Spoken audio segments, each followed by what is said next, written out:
140 crore population का देश India, जिसका प्रधानमंत्री अगर नेशनल टेलीविज़न पर आकर आंसू बहाता है तो इसका मतलब क्या है? इसका मतलब है कि कोविड-19 का मैनेजमेंट उनके हाथ से निकल चुका है।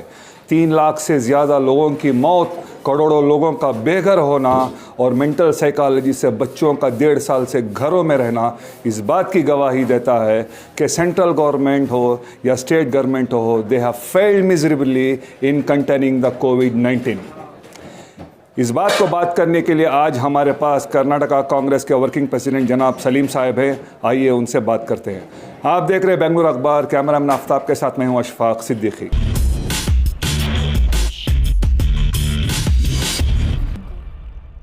We have with us the working president of the Karnataka State Congress Party, Salim sir.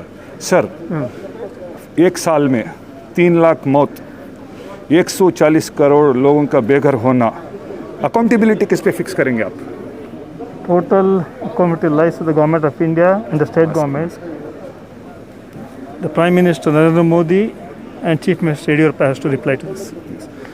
पूरे देश में जैसे ही कोरोना शुरू हुआ था तो प्राइम मिनिस्टर ने एक डब्बा खोला था पीएम केयर के नाम से। पता नहीं किस में आया गया। अब उनके साथ ही ट्विटर पे वो उनके रेसिप्ट पोस्ट करके कह रहे हैं कि मैंने इतना दिया फिर भी मुझे एक बेड नहीं मिला, मेरी माँ का डेथ हो गया। तो what is the accountability for this PM care fund? This is first time because all the amount collected people used to go to Prime Minister Relief Fund. But Narendra Modi started as a PM Care. It does not have a record that how many thousands of crores have been collected. हज़ारों करोड़ उन्होंने collect किया लेकिन उसका account नहीं है। और आज जितने भी जो लोग जो पैसा दिए वो जानना चाहते हैं कि जो पीएम केयर के जितना करोड़ पैसे थे वो कहाँ गए? Where the money has gone which has been collected by the PM care. And also Prime Minister said 25,000 crores is earmarked for the corona last 1 year back. But we still don't know where the money has gone. And the government of India is totally failed. The state government is totally failed. It is nothing but they have murdered. We should file a case of murder against them. Sir, Madras high court ने भी एक question किया था election commission of India के खिलाफ कि why we should not prosecute the death case against you, क्योंकि आपकी वजह से ये इलेक्शन चलाने की वजह से एक जगह से दूसरी जगह ये वायरस का ट्रांसपोर्टेशन होगा जिसकी वजह से बढ़ गया। क्या आप इलेक्शन कमीशन ऑफ इंडिया को भी इसका जिम्मेदार ठहराते गवर्नमेंट ऑफ इंडिया के साथ?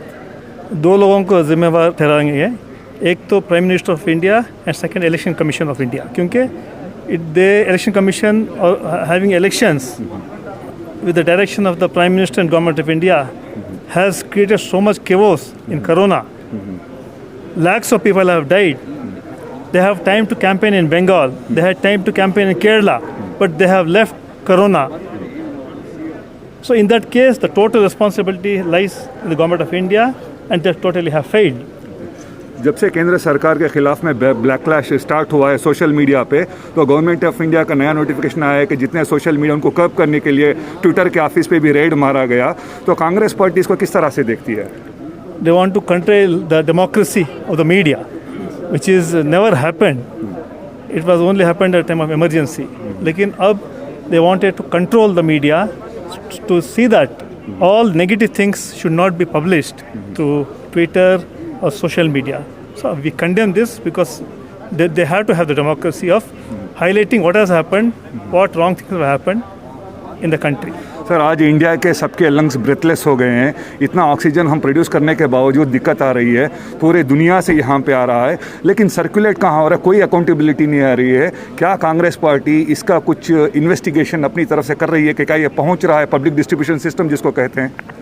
Government, central government and state government, they have nor vision or they have their mission, and whatever has been distributed, it is totally irrational.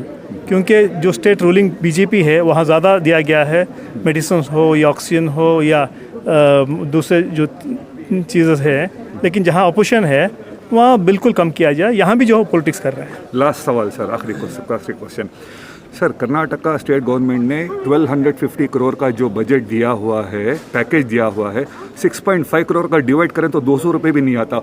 वो भी सबको नहीं दे रहे हैं, कहीं 10,000, 2,000, 3,000 से दे रहे हैं, जो कि जितने करोड़ों के लोग जिनका धंधा बंद हो गया है, सैलरी नहीं, अब 15 जून से ऑनलाइन एजुकेशन स्कूल वाले नहीं करेंगे जब तक आप फीस नहीं पे करोगे। क्या कांग्रेस पार्टी नेशनल लेवल में, स्टेट लेवल, कोई ऐसा पब्लिक के लिए रियल इशू सॉल्व करेगी जिससे लोगों का जीना आसान हो? इससे बोगस पैकेज जो 1250 जो सीएम ने अनाउंस किया है, क्योंकि पिछले साल जो पैकेज दिए थे, जो अनाउंस किए, आज तक वो पैसा पहुंचा नहीं है।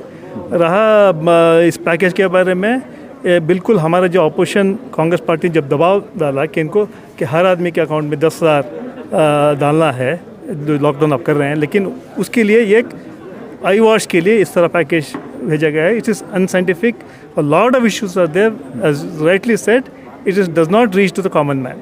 Thank you, sir. Thank you so much.